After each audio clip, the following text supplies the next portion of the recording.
Selamat pagi, senang bisa berjumpa lagi. Dan saya juga menyapa untuk teman-teman rekan-rekan yang menonton lewat YouTube juga, entah dalam live ini atau nanti di siaran ulangnya.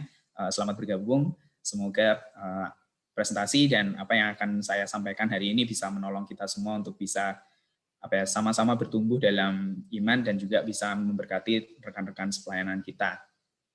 Oke, sebelum saya akan masuk presentasi, saya akan share screen terlebih dahulu. Mohon tunggu sebentar.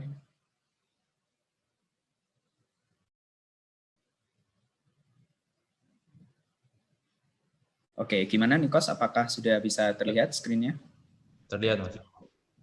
Ya, saya harap tulisannya tidak terlalu kecil atau terlalu besar di perangkat Bapak Ibu Saudara sekalian ya.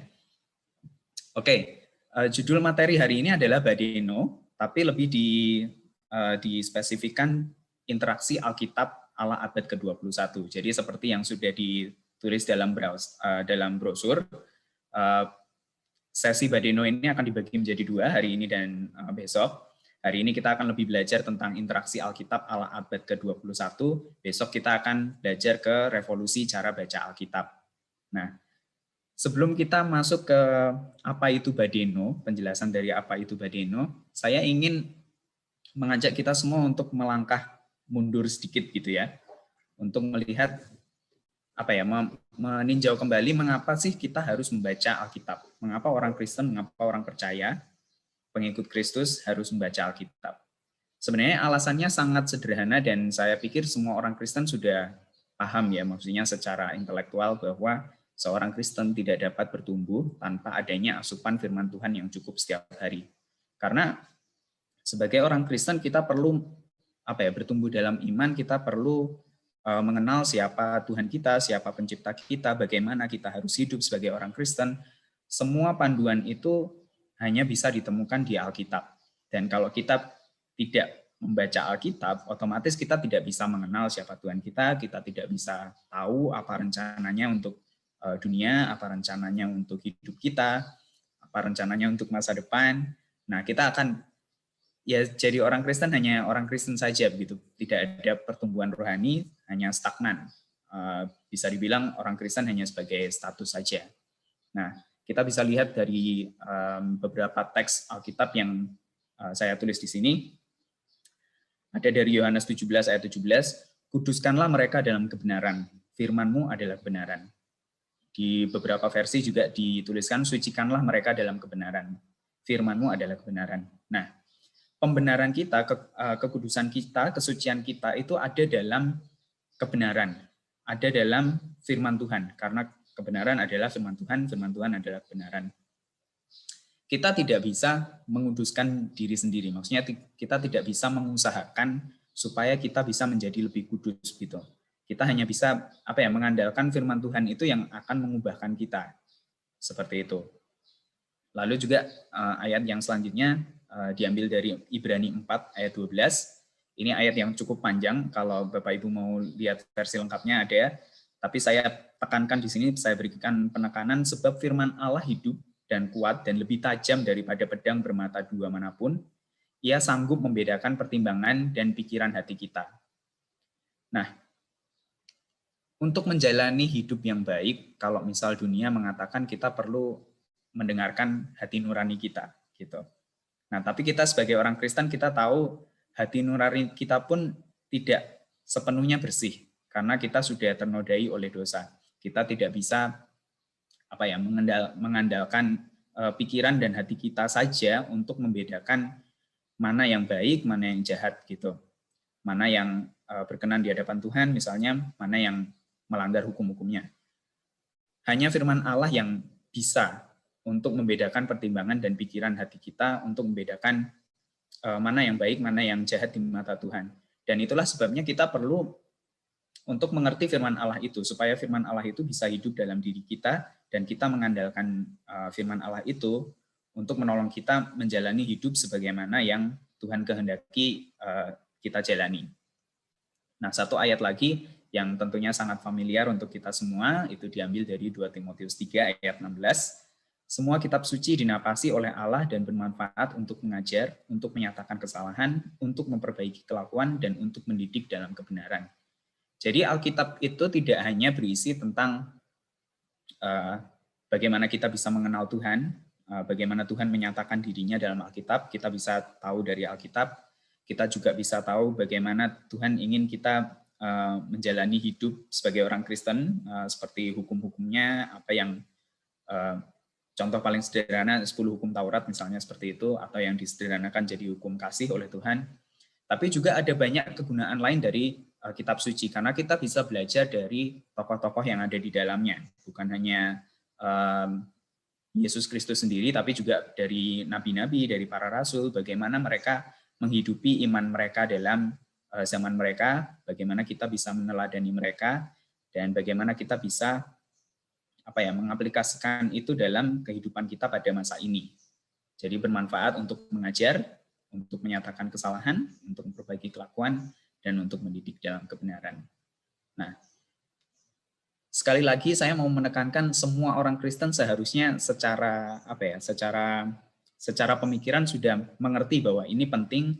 Semua orang Kristen sepertinya tahu bahwa orang Kristen harus membaca Alkitab. Tapi di sisi lain, kalau kita lihat ada beberapa survei begitu, saya tidak masukkan dalam presentasi ini, tapi dari orang-orang yang sama yang mengatakan bahwa Alkitab itu penting, Alkitab harus dibaca, tapi mereka sendiri atau bahkan ada dari kita juga tidak membaca Alkitab secara rutin.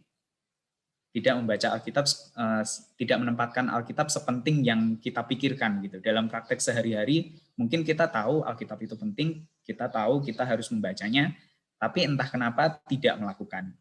Nah, ini jadi mengundang pertanyaan gitu. Mengapa kita tidak membaca Alkitab?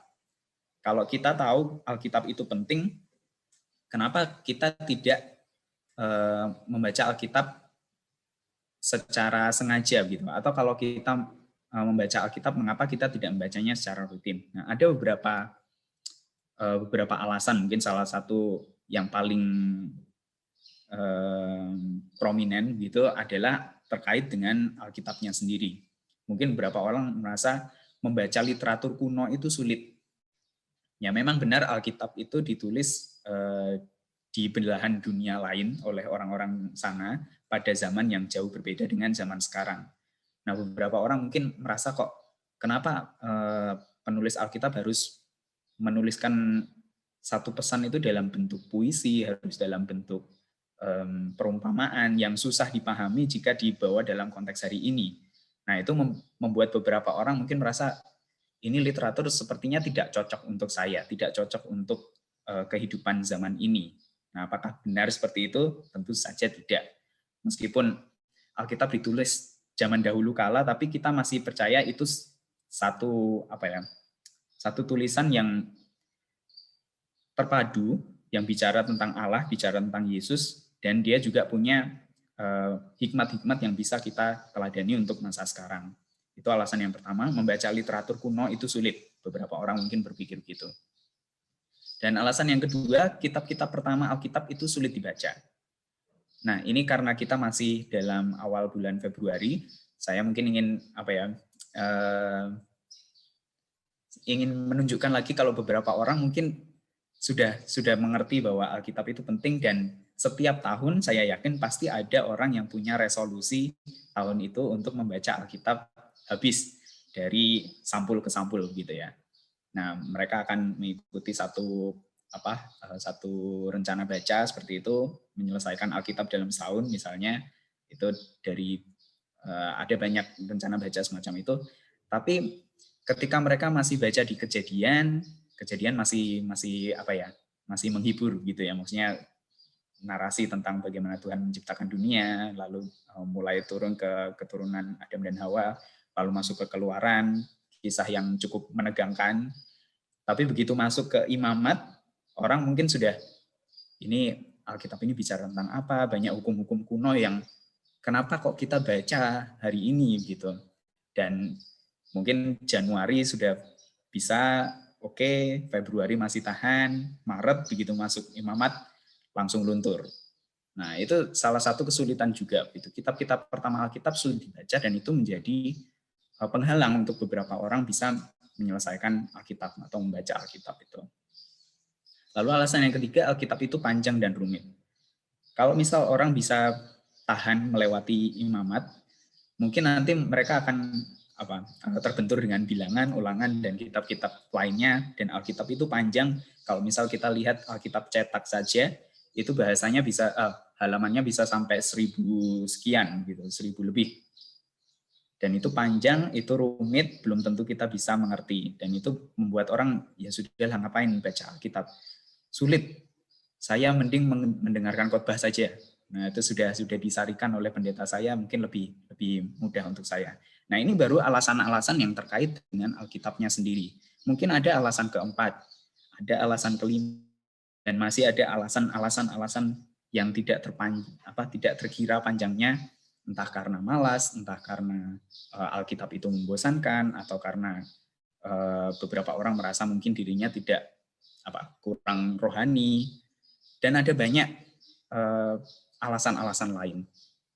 Nah, di sini Yayasan Lembaga Sabda, kami melihat ini sebagai satu pergumulan gitu, satu kebutuhan, ada satu tren orang mulai tidak membaca Alkitab lagi, apalagi generasi zaman sekarang yang kalau Alkitab itu diidentikan dengan buku dan mereka adalah generasi yang lebih suka visual misalnya, mereka jadi lebih tidak terjangkau lagi begitu untuk Alkitab. Nah, Yayasan Lembaga Sabda sebagai yayasan yang bergerak di bidang teknologi, kami tahu sebenarnya masalah-masalah semacam ini tuh bisa dijembatani oleh teknologi. Dunia sudah digital, ini era multimedia. Perkembangan teknologi bisa membantu kita untuk bisa berinteraksi dengan Alkitab secara lebih mendalam, secara lebih menyenangkan, lebih sesuai dengan cara hidup kita saat ini, apalagi dengan munculnya berbagai platform multimedia gitu. Nah, jadi dunia sudah digital, ini era multimedia, teknologi digital dan multimedia dapat menolong kita membaca Alkitab secara teratur, kekinian, dan relevan. Nah, ini yang dari sini kita akan masuk ke definisi Badeno. Nah, memperkenalkan Badeno, interaksi dengan Alkitab ala abad ke-21. Alkitab bukan hanya dibaca, Alkitab juga bisa didengarkan, bisa ditonton, dan semuanya sama. Begitu. Maksudnya, terlepas dari bentuknya, Alkitab itu bukan buku, Alkitab itu firman Allah. Dan ketika firman Allah itu dalam bentuk buku, firman Allah itu dalam bentuk rekaman audio, Alkitab itu dalam bentuk video, semuanya sama, semua bicara tentang hal yang sama. Jadi kita harus bisa mengubah pola pikir kita bahwa Alkitab itu bukan buku.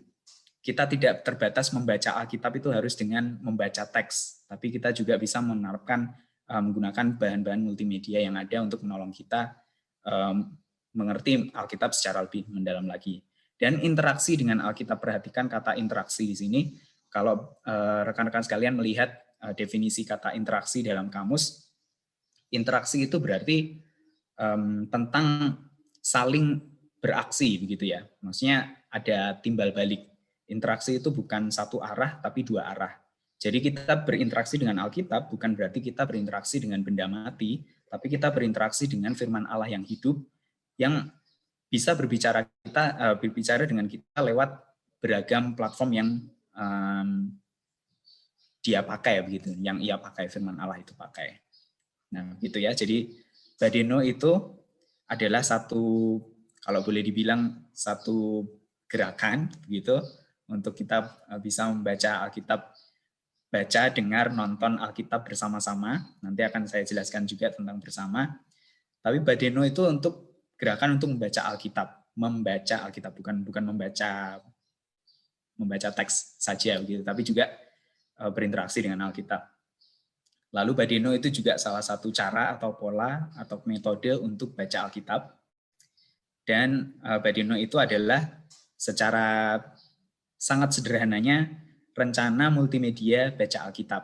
Nah, nanti kita akan lihat sama-sama rencana baca Alkitabnya seperti apa dengan Badeno ini. Oke, ini ada satu animasi yang bagus yang sudah buat oleh teman-teman multimedia di Sabda. Terima kasih untuk teman-teman multimedia. Nah, ini nanti bisa dibagikan juga. Oke, apa itu Badeno? Badeno adalah rencana multimedia baca Alkitab setahun. Penekanannya ada di kata interaksi dengan Alkitab ala abad ke-21. Dan seperti yang tadi sudah dijelaskan, penekanan dari Badeno ini adalah satu, baca Alkitabnya, berinteraksi dengan Alkitabnya, entah dengan teks, audio, atau video, tapi juga menekankan penggunaan teknologi digitalnya dan juga multimedianya, supaya relevan dengan kita saat ini. Seperti itu. Lalu apa visi Badeno? Nah, ini saya ingin menjelaskan sedikit tentang visi Badeno adalah kembali kepada Alkitab. Karena seperti yang kita bicarakan tadi di depan, ada banyak penghalang, banyak rintangan yang mencegah orang kembali kepada Alkitab. Banyak yang mencegah orang berinteraksi dengan Alkitab secara intim, secara setiap hari, secara rutin. Dan ini menjadi visi Badeno adalah dengan mengusahakan supaya semua orang Kristen, semua orang percaya kembali kepada Alkitab sebagai satu pedoman gitu dalam hidupnya. Penekanannya juga ada di multimedia, sistematis, dan relevan dengan abad ini. Multimedia karena kita tidak hanya mengandalkan teks, kita bisa mengandalkan media apapun. Sistematis karena kita akan mendasarkan ini dalam satu rencana baca, supaya kita bisa lebih teratur membaca Alkitab, dan juga relevan dengan abad ini. Kita bisa memilih dengan cara apa kita berinteraksi dengan Alkitab dan tanpa mengurangi kualitas firman itu gitu. Lalu apa misi Badeno? Ada 3 misi Badeno. Sistematis tadi menyediakan rencana baca Alkitab setiap hari dalam situs Badeno. Kita akan lihat bersama-sama nanti situsnya seperti apa. Yang kedua, multimedia, meredefinisi cara baca Alkitab berdasarkan pilihan platform multimedia yang tersedia, teks, audio, audiovisual, bisa juga dikombinasikan, tidak harus memilih salah satu, bisa juga orang sambil membaca teks, sambil mendengarkan audionya, atau bisa setelah menonton lalu membaca teksnya, atau semua bisa dipadukan seperti itu. Lalu yang ketiga, bersama, memudahkan siapa saja berbagi firman Tuhan dalam berbagai platform dan komunitas bersama. Kita sebagai orang Kristen, pertumbuhan secara pribadi itu penting, tapi pertumbuhan secara komunal itu juga sama-sama pentingnya. Dan ketika kita bisa menikmati Alkitab, kita bisa menikmati firman Tuhan, pasti ada dorongan dalam diri kita untuk kita juga membagikan apa yang berkat yang kita dapat kepada orang lain, dan juga mengajak mereka untuk bersama-sama bersama-sama berinteraksi dengan Alkitab supaya mendapatkan berkat yang jauh lebih banyak lagi, seperti itu. Nah, bagaimana caranya Badeno? Caranya sangat sederhana, ikuti rencana baca Alkitab yang sudah ditentukan sesuai tanggal. Bahkan untuk opsionalnya kita bisa membuat alarm pengingat agar selalu ada waktu, tidak lupa, dan lebih bertanggung jawab. Ini supaya kita lebih sistematis, bukan hanya dari sistemnya, maksudnya sistemnya sudah menolong kita untuk membuat satu rencana yang terstruktur, begitu. Tapi kita sendiri juga bisa mengatur diri kita supaya lebih sistematis dengan alarm pengingat, dan juga lebih bertanggung jawab dengan itu. Nah, seperti apa rencana bacanya, seperti apa kita bisa menggunakan Badeno ini, kita akan kunjungi situsnya di https://sabda.id/badeno. Nah, saya akan sedikit walkthrough gitu ya untuk situs ini, untuk teman-teman semua juga bisa lihat. Oke. Ya, ini tampilan depan situs Badeno. Kalau rekan-rekan saudara langsung menuju ke sabda.id/badeno, ini adalah tampilan yang akan kita lihat. Nah, di mana rencana bacanya? Rencana bacanya ada di sini. Pilih tanggal. Nah, situs Badeno ini sudah otomatis mendeteksi kita membuka situs itu di hari apa, jadi dia akan langsung membuka rencana baca untuk tanggal tersebut. Misalnya ini hari ke-25, ini hari Kamis, tanggal 4 Februari 2021, maka bacaan kita adalah Matius 25. Nah, tapi seandainya nanti katakanlah kita mau melihat apa yang sudah kita baca kemarin, atau kita mau lihat yang hari besoknya misalnya, kita bisa lihat rencana bacanya di sini, pilih tanggal. Nah, di sini kita bisa lihat rencana bacanya. Kalau Bapak Ibu Saudara perhatikan, ada sedikit lompat di antara tanggal-tanggalnya. Kalau bisa perhatikan di sini ada 1 Januari, setelah itu lompat ke 4, 5, 6, 7, 8, lalu lompat lagi ke 11, 12, 13, dan seterusnya. Nah, tanggal yang dilompati itu adalah akhir pekan. Jadi rencana baca ini didesain supaya kita menggunakan rencana baca ini dalam hari aktif, yaitu Senin sampai Jumat. Nah, kenapa hari Sabtu dan Minggu dilompati?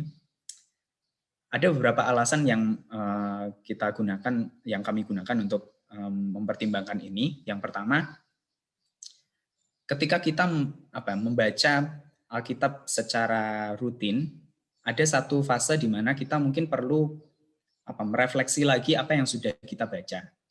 Nah, setelah kita membaca teks Alkitab selama seminggu dari Senin sampai Jumat, kita bisa pakai hari Sabtunya untuk mereview ulang gitu, untuk melihat dari sudut pandang yang lebih luas apa yang sudah kita baca. Kita lihat bukan dari sudut pandang pasal lagi, tapi dari lingkup yang lebih luas. Oh ya, barangkali ada yang belum memperhatikan, rencana baca ini disusun 1 pasal per hari. Gitu. Jadi setiap hari kita akan baca 1 pasal. Untuk saat ini rencana baca yang masih ada itu untuk Perjanjian Baru, tapi setelah itu nanti kita akan terapkan juga yang untuk Perjanjian Lama. Itu 1 pasal per hari dari Senin sampai Jumat.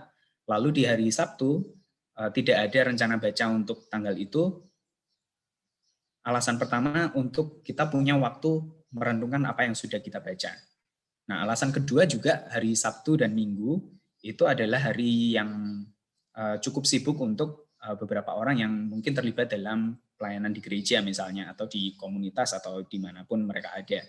Jadi ini juga memberi satu waktu untuk kita beristirahat, untuk kita berfokus, juga misalnya untuk katakanlah pendeta atau apa yang mempersiapkan khotbah untuk minggu itu, kita tidak ingin pembacaan Alkitab ini berkompetisi gitu ya, berkompetisi dengan apa yang dibaca pada hari Minggu misalnya, atau yang dipersiapkan untuk weekend itu juga bisa jadi satu waktu untuk kita bisa berfokus pada pelayanan yang sudah kita komitmen ada di sana gitu, yang sudah dipercayakan Tuhan pada kita. Lalu alasan yang ketiga juga, kalau misal kita tidak bisa mengikuti jadwal ini secara taat gitu, karena pasti ada dalam setahun kita entah terlalu sibuk, atau kita lupa, atau kita ada kendala apapun itu, kita jadi bolong misalnya rencana baca kita. Nah, hari Sabtu dan Minggu ini bisa kita pakai untuk kita mengejar ketertinggalan itu, supaya kita tidak merasa bersalah begini ya. Saya juga pernah merasakan dulu waktu mengikuti satu rencana baca untuk Alkitab selama setahun, selesai Alkitab setahun. Nah, ada kalau tidak salah 2 atau 3 hari, karena saya harus ikut semacam retreat gitu, saya jadi bolong 3 hari itu untuk rencana bacanya. Nah, otomatis kan sebenarnya idealnya saya harus mengejar ketertinggalan itu dalam 1 hari berikutnya gitu. Jadi langsung katakanlah kalau misal ini kita per pasal, berarti di hari berikutnya saya langsung baca 4 pasal, karena 3 pasal sebelumnya saya belum baca. Nah, itu jadi satu jadi timbul merasa bersalah gitu ya, Pak. Saya sudah ketinggalan nih. Aduh, gimana ya? Mungkin 1 kali 2 kali masih bisa mengikuti. Tapi ada kalanya saya jadi ya sudahlah, ulang lagi lah nanti tahun depan, atau misalnya seperti itu. Nah, kita mencegah itu ya, itu bukan praktik yang ideal untuk dilakukan. Jadi kami memberikan 1 hari kosong untuk kita bisa mengejar ketertinggalan seandainya ada yang kita tertinggal. Kalau misal tidak, ya kita bisa pakai waktu review lagi yang sudah kita baca, atau untuk persiapan pelayanan akhir pekan itu. Nah, begitu Bapak Ibu, panjang juga ya penjelasan tentang jadwalnya.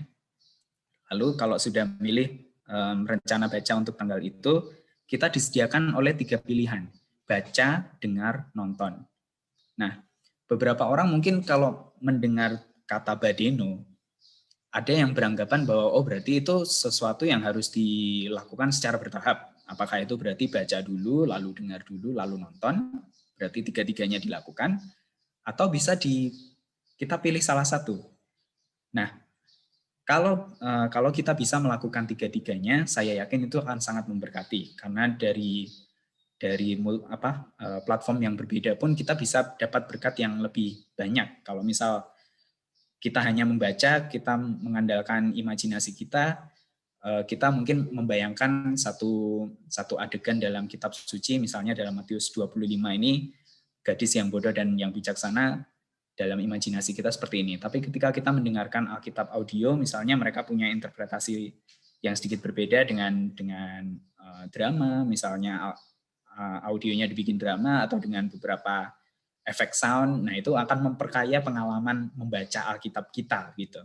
Apalagi dengan nonton yang otomatis ditambah dengan elemen visual, nah seperti itu juga akan sangat menolong kita untuk membayangkan beberapa bagian Alkitab yang sepertinya buat kita terlalu konseptual gitu.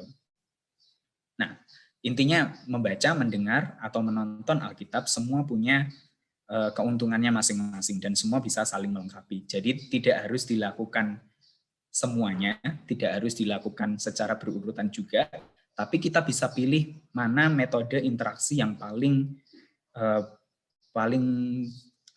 baik untuk kita, paling mengena untuk kita, dan paling bisa menolong kita untuk bisa mencelupkan diri dalam Alkitab seperti itu ya. Nah, oke. Ini ada baca, di bagian baca kita diberikan pilihan untuk membaca beberapa versi Alkitab. Nah, ini sudah menjadi bisa dipahami bersama bahwa membandingkan versi Alkitab yang berbeda akan menolong kita melihat satu konsep ayat dari beberapa perspektif gitu. Membandingkan beberapa versi akan sangat menolong kita. Nah, ini kita bisa memilih versi mana yang paling cocok untuk kita, dan kita bisa membacanya langsung di situs ini. Nah, ini ada bagian Alkipedia, kita akan kembali ke situ nanti, tapi sebelumnya kita akan langsung lompat ke bagian dengar. Nah, di bagian dengar ini ada dibagi menjadi dua juga. Yang pertama adalah untuk versi audio untuk Alkitabnya, kita juga bisa dengar di sini. Untuk Alkitab bahasa Indonesia ada yang versi drama gitu. Mungkin Bapak Ibu Saudara ada yang familiar dengan Alkitab suara. Nah, itu Alkitab yang menurut saya cukup menyenangkan untuk didengar, karena selain ada dramanya, ada juga sound efeknya, dan itu membuat pengalaman yang lebih kaya gitu mendengarkan firman Tuhan. Atau ada juga orang yang lebih suka pembacaan Alkitab yang sifatnya seperti narasi gitu, dibacakan seperti didongengi begitu ya, untuk dibacakan Alkitab. Nah, ada banyak pilihan. Dan bukan hanya bahasa Indonesia, tapi kita juga punya pilihan untuk bahasa suku. Nah, untuk orang-orang dengan bahasa suku biasanya ketika membaca Alkitab atau mendengarkan firman Tuhan dalam bahasa mereka, itu bisa lebih mengena gitu dalam hati daripada harus menggunakan bahasa Indonesia. Nah, ini juga akan sangat memberkati. Ada banyak pilihannya di sini. Lalu ada juga program studi Alkitab, kita akan kembali ke situ nanti. Nah, lalu yang ketiga ada nonton. Di sini ada beberapa pilihan nonton juga. Ada yang misalnya ini dari proyek Lumo. Proyek Lumo itu dia secara sederhananya dia menggunakan teks Alkitab sebagai skripnya. Jadi dia bukan diperagakan gitu, bukan dibikin skrip ulang, tapi teks Alkitab itu sendiri yang menjadi skripnya. Jadi seperti dibacakan seperti narasi, lalu ada penampilan visualnya sebagai untuk menolong kita memahami teks itu. Nah, ini juga sangat baik kalau kita tidak ingin terdistraksi. Ini juga sangat cocok untuk membaca Alkitab. Ada juga film Matius, kurang lebih sama tapi tentang Matius, dan juga ada The Bible Project. Ini The Bible Project dia lebih seperti pengantar untuk kitab itu. Nah, ini yang akan saya jelaskan selanjutnya. Ada beberapa bagian yang tadi kita lompati. Yang pertama adalah Alkipedia, lalu program studi Alkitab, dan tadi seperti video The Bible Project. Nah, perlu saya tekankan di sini bahwa fokus Badeno secara utama sebenarnya bukan untuk melakukan studi Alkitab, tapi untuk menolong kita membaca Alkitab. Nah,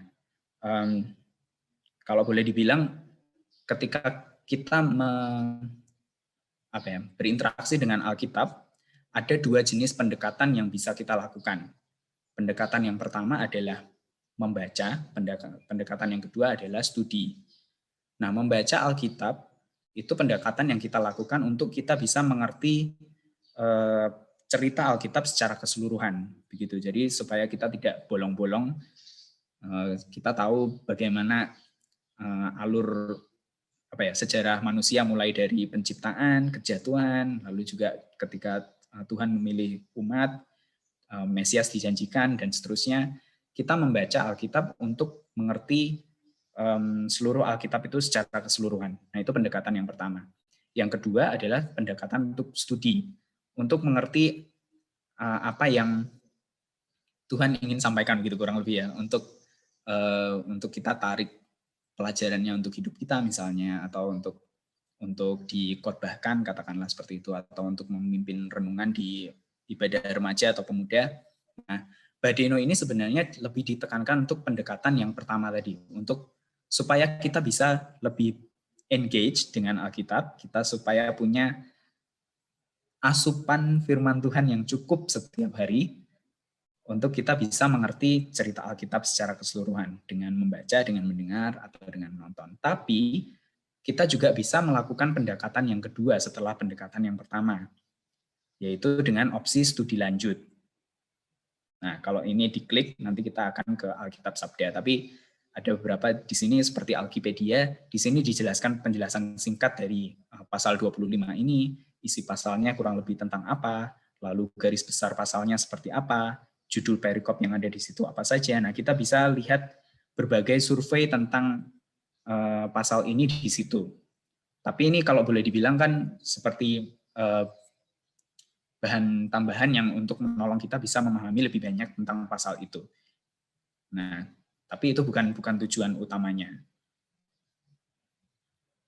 Lalu juga ada program studi Alkitab di sini. Kalau tadi yang di atas kita mendengarkan audio Alkitabnya, tapi di program studi Alkitab ini dia lebih banyak tentang penjelasan, misalnya dari kebenaran abadi, ini salah satu seperti sekolah begitu ya, tentang penjelasan tentang Matius 24. Ada juga video dari seri Jalan Kebenaran dari Sang Guru. Ini semua lebih ke, kalau boleh dibilang seperti tafsiran untuk ayat ini, untuk pasal ini. Nah, itu kita sudah menginjak ranah studi di situ. Nah, itu kita bisa membaca, kita bisa berinteraksi dengan Alkitab, tapi kita juga bisa studi untuk memperdalam pemahaman kita. Gitu. Oke, mungkin saya akan kasih sedikit demo saja ya untuk dengar.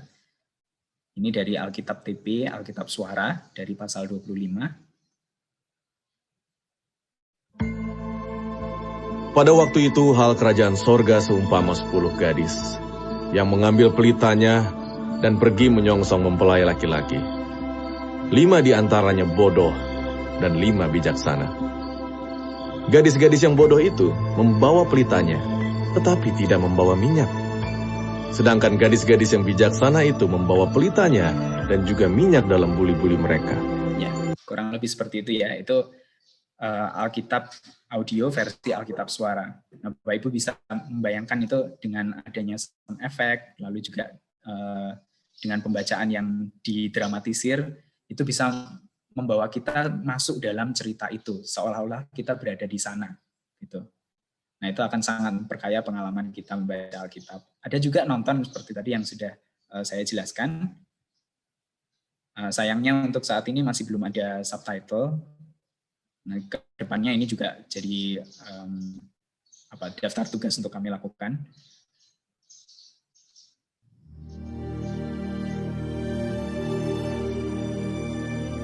Pada waktu itu, hal kerajaan surga seumpama 10 gadis yang mengambil pelitanya dan pergi menyongsong mempelai laki-laki. 5 di antaranya bodoh dan 5 bijaksana. Gadis-gadis yang bodoh itu membawa pelitanya tetapi tidak membawa minyak. Sedangkan gadis-gadis yang bijaksana itu membawa pelitanya dan juga minyak dalam buli-buli mereka.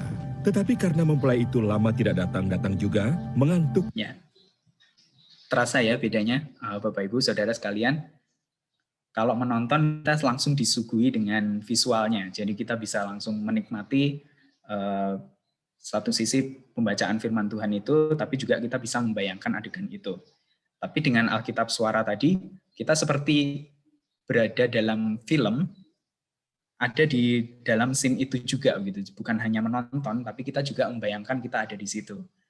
Nah, ada beberapa orang yang dengan membaca saja mereka bisa imajinasi mereka bisa memperkaya pengalaman mereka hanya dengan membayangkan. Tapi ada juga orang yang lebih cocok metode belajarnya dengan auditori misalnya, akan lebih menangkap kalau dijelaskan atau dengan mendengar. Atau generasi yang sekarang juga lebih suka, lebih prefer, lebih bisa dapat banyak kalau dalam bentuk video.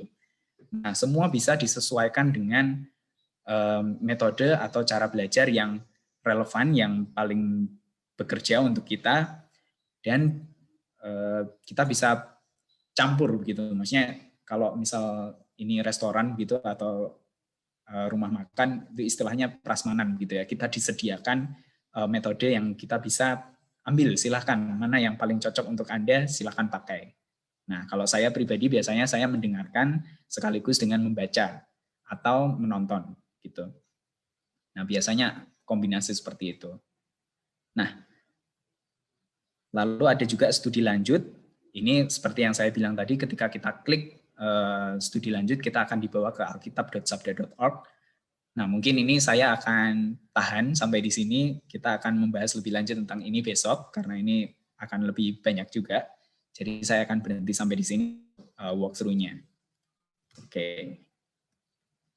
Nah, itu tadi Bapak Ibu yang bisa kita lihat dari sabda.id/badeno. Nah, saya sangat mendorong Bapak Ibu, rekan-rekan sekalian untuk langsung kunjungi situsnya nanti dan coba lihat bagaimana kita bisa badeno bersama, kita bisa membaca, mendengar, menonton, dan juga nanti bisa membagikan. Oh ya, ada satu fitur tadi, ada satu fitur yang kelewatan. Kalau Bapak Ibu lihat di sini ada tombol share. Jadi kita bisa langsung share dari situsnya, apa yang kita bisa baca di sini kita langsung share ke teman-teman supaya mereka juga bisa dapat berkat yang sama atau berkat yang berbeda dan kita saling melengkapi. Gitu. Nah, jadi itu tadi interaksi dengan Alkitab ala abad ke-21. Itulah badeno.